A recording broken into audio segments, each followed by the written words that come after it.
We're tracking new developments in the case of a woman missing for 24 years. We'll show you where investigators are searching for clues today. 2 jail guards lose their jobs as deputies continue to search for an inmate who escaped from a transport van. And we'll show you how a Central Kentucky restaurant is helping a former employee who's facing a devastating illness.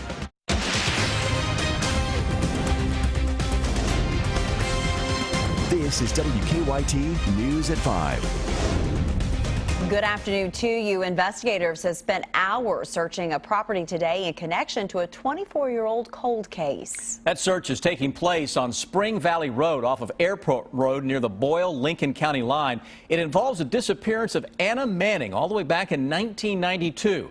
Our Sean Moody is live at the scene now, tracking the search in our top story at 5. Sean? Hey there, Sam. All day long, investigators have been alternating digging with small tools in this yard and using heavy equipment. You just saw this front-end loader pull in behind me. They won't say what it is exactly they're looking for, but whatever it is, they've spent all day trying to get after it. The Boyle County Sheriff said this is a search connected to the case of Anna Lee Manning. She went missing 24 years ago, and the case went cold until earlier this year when a deputy decided to take another look at it. The sheriff said the FBI is helping with some of their resources. They've been out here since this morning digging up parts of that yard and using that front-end loader to move big pieces of equipment around. Neighbors said they were a little rattled by the whole thing. Yeah, it's quiet here. Nothing really happens. Everything, I mean, usually when you get on the news, it's never anything around here. It's always different towns and cities. Now, we don't know much at all about the property investigators are searching, but an article in the Danville Advocate Messenger said that Anna Manning's husband, Anthony, lived in a home on this street back in 1992. Live in Boyle County, Sean Moody, WKYT. Investigators said that Anna Manning was last seen in front of a jewelry shop on 3rd Street in Danville. The search continues this afternoon for an escaped inmate considered dangerous. Investigators say Ronald Gray managed to get out of a jail transport van in Clay County while being taken from Knox to Leslie County yesterday. A second inmate also escaped but has already been caught. As WKYT's Phil Pendleton shows us, the escape also cost a couple of jail guards their jobs. I am told that the prisoner van that was en route to Leslie County from Knox County had stopped at this red light behind me. Basically, the 2 men simply took off running. One was caught almost immediately. The other was not. The van stopped for a light at Kentucky 11 and 421 south of Manchester when Leslie County jailer Danny Clark says the inmates were able to open the door and get out. Police say the 2 were 34-year-old Ledford Hamilton and 24-year-old Ronald Bradley Gray. Hamilton was captured moments after it happened. And nearby resident Rodney Gibbs says police swarmed the area looking for Gray. Yeah, I was worried. I've got kids, and there's a lot of places for them to hide. And but the cops done a pretty good job about it. They sit here all night. Ledford and Gray were in a Leslie County van. The jailer says both deputies were experienced and qualified and knew the rules and procedures for transporting inmates. But the jailer says both guards have now been fired. Police say the 2 inmates escaped by simply opening the van door. We're able to stick their arms out some windows and get access to unlocking some doors. And we have learned a lot more about Gray, including a violent home invasion that police say that he was a suspect in. In that case, the homeowner suffered a head injury when police say Gray and 2 other people broke into a home and pistol whipped the homeowner. We're going to tell you a lot more about that coming up at 6 o'clock. But for now, in Knox County, Phil Pendleton, WKYT. Gray was last seen wearing gray sweatpants and a white T-shirt. We have warmer air moving into the area for tomorrow. And shaping up to be a really nice day tomorrow, so enjoy that. Chief Meteorologist Chris Bailey's here for the Daily Double. You know, trying to get in that Keeneland lingo.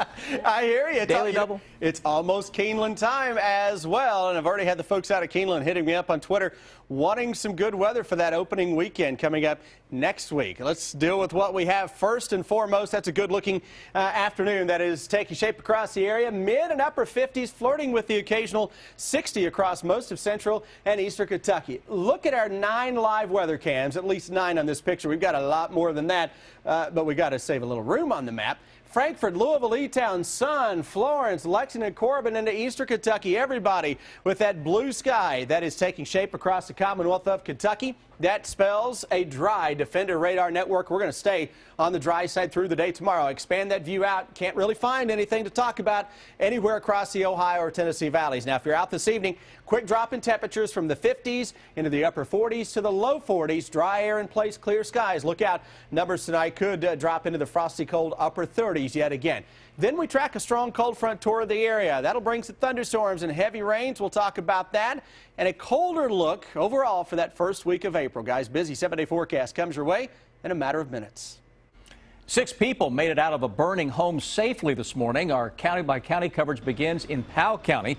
The fire had started around 8:30 on Frames Branch Road. A Clay City firefighter says flames were shooting through the roof.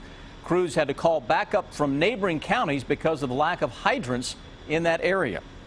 We have numerous tankers from different fire departments, but unfortunately there's not a whole lot of hydrants out in this area. So we're having to rely on the creek as much as we can, as well as any other tankers that we can at this time. At this point, firefighters do not know what caused the fire.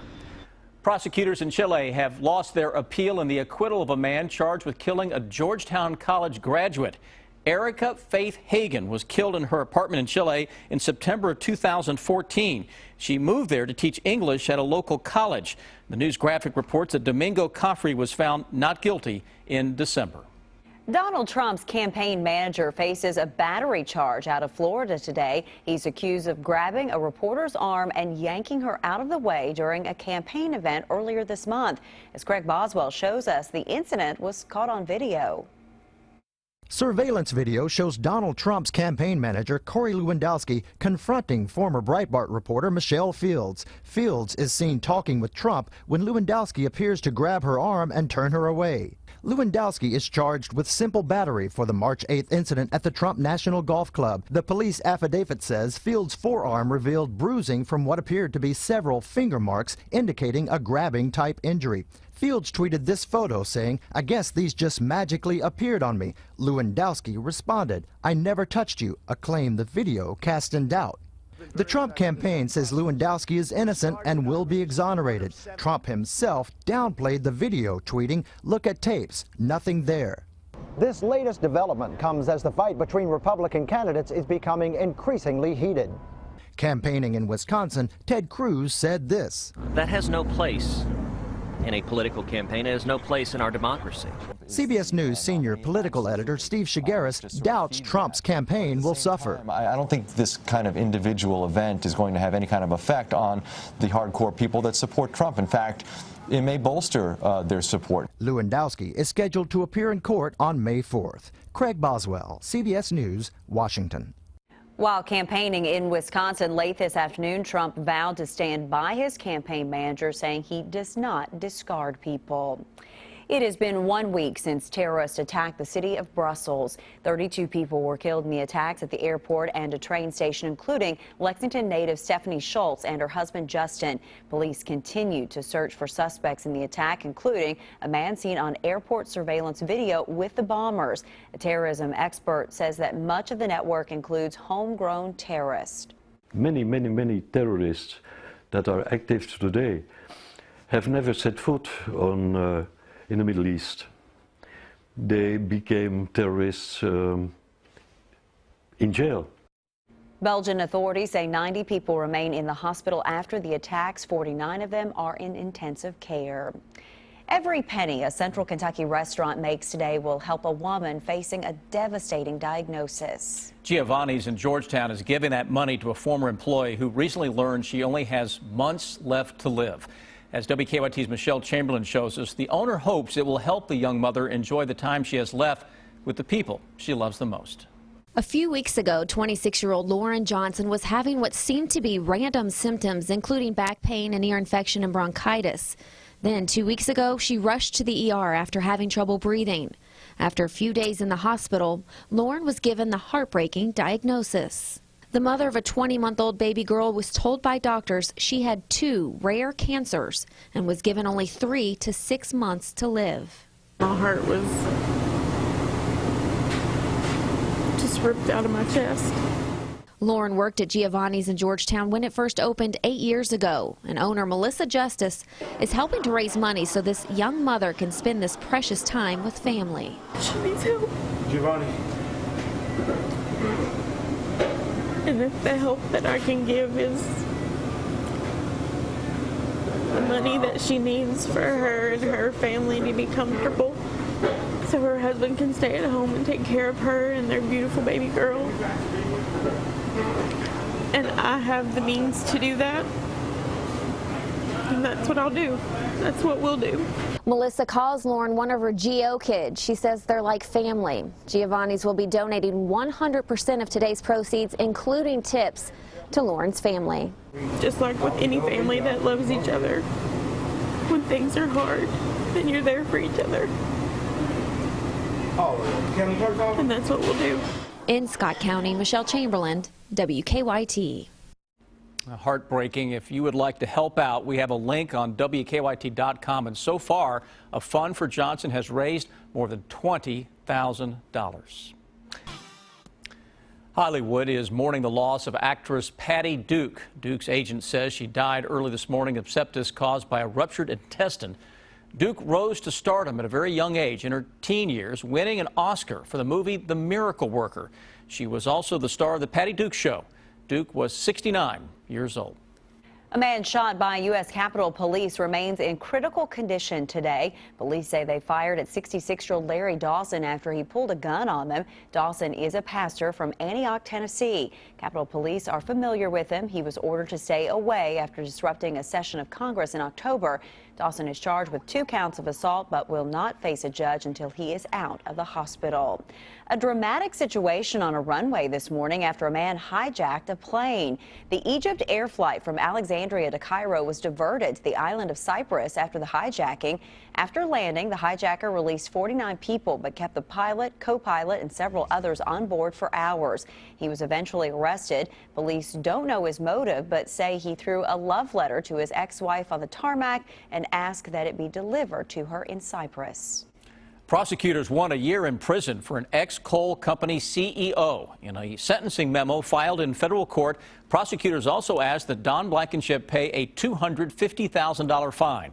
In December, a jury convicted him on charges he violated mine safety laws while in charge of Massey Energy's Upper Big Branch mine. An explosion at that mine in 2010 killed 29 miners. His attorneys have asked for probation and a fine. President Obama's Supreme Court nominee visited Capitol Hill today for another round of meetings with senators. And for the first time since being nominated, Judge Merrick Garland met with a Republican. Majority Leader and Kentucky Senator Mitch McConnell and the GOP leadership have refused to meet with Garland, insisting the next president should fill that U.S. Supreme Court seat. Illinois Senator Mark Kirk met with Garland today despite his party's feelings, but an expert says it's not a sign the party is changing its mind. Is mostly optics. It's a matter of being open to hearing who the judge is, but I don't see it as a sign that a Republican opposition is cracking. Garland is scheduled to meet with at least 2 other Republicans. It is time now for Better Living, health, education, and consumer news that impacts your life. If you are a woman who is concerned about bone health, you might want to consider a Mediterranean diet. A new study found women who follow the diet were less likely to suffer from hip fractures. The diet involves eating vegetables, fruits, nuts, unrefined grains, olive oil, and fish. The Mediterranean diet has been found to keep your brain young, extend your life, help you manage your weight, and lower your risk of cancer and heart disease. A high-protein diet might help people trying to lose weight sleep better. The study tracked 44 overweight and obese patients trying to lose weight. Those who ate more protein reported improved sleep quality after 3 or 4 months. The protein sources varied from beef, pork, soy, legumes, and milk. If you live around here, you know the old adage, no planning before Derby Day. If the warmer weather has you itching to get in the garden, there's a few things you can do before you put anything in the ground. Mary Maloney shows us how to prepare for planting. Want to exercise your green thumb? Start by inspecting trees and bushes, even patches of lawn for traces of old man winter. The next thing to do, get ahead of weeds. The best thing to do is get down that weed control now, because with the temperatures blooming, they usually use when forsythia is blooming is the time when the weeds start to germinate. Mulch helps plants retain moisture and will keep roots cool in the summer. You don't want to, again, pile the mulch up on the trees, just around them to help, help retain moisture and a little bit of weed suppression. So the goal is a nice thin layer, usually only 1 inch to 2 thick, and just trying to spread it evenly and nicely so that it gives a clean, fresh look to the yard. Make sure plant beds don't have leaves and other debris, and prune branches on perennials like rose bushes. Get new plants in good soil. Once you take it out of the pot, you'll want to spread the roots out a little bit so, again, the roots can grow quickly, not sort of stay in that same sort of pot shape that they tend to be in, as you can see there. It's also a good time to tune up irrigation systems and outdoor lighting for springtime and summer festivities.